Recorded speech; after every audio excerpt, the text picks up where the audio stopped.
Chapter 6: The Art of Changing Someone Else's Perspective Without Losing Your Mind. Trying to change someone's perspective is a lot like teaching a cat to swim.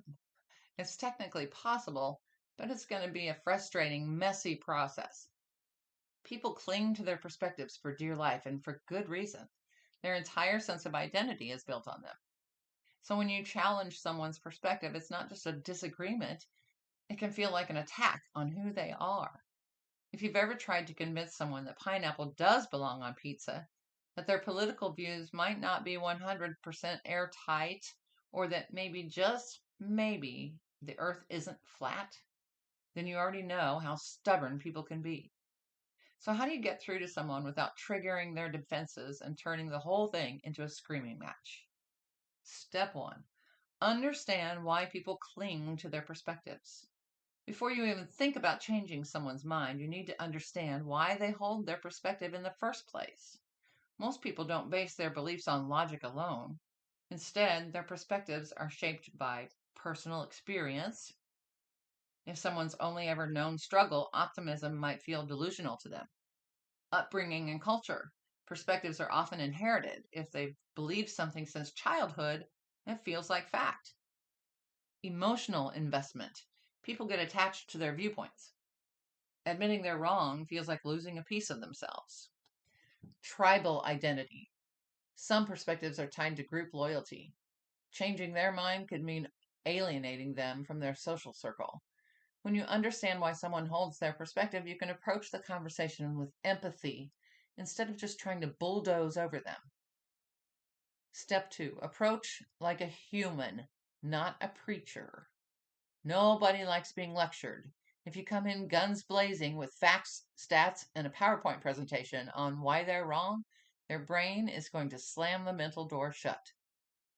Ask questions instead of making statements. Instead of, "You're wrong about this," try, "That's interesting. What led you to that belief?" Find common ground. People listen more when they feel respected.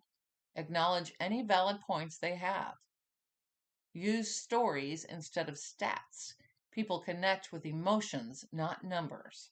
Personal experiences are more persuasive than cold facts. Basically, make it a conversation, not a courtroom battle. Step 3. Disarm defensiveness before it starts. The second someone feels attacked, their brain shifts into fight or flight mode, meaning they're no longer listening, just reacting. How to keep them from shutting down? Use I statements instead of you accusations. Instead of "you're being ridiculous," try "I see it differently, and here's why." Validate their emotions, even if you don't agree with their view. "I can see why that would be frustrating." Keep your tone light. A well-placed joke can diffuse tension. Unless you're debating with a robot, then good luck. People are more likely to consider a new perspective when they don't feel forced into it.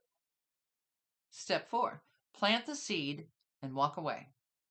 Most people don't change their minds in the middle of a conversation. They change later when they're alone and not feeling defensive. Your job isn't to flip their perspective instantly.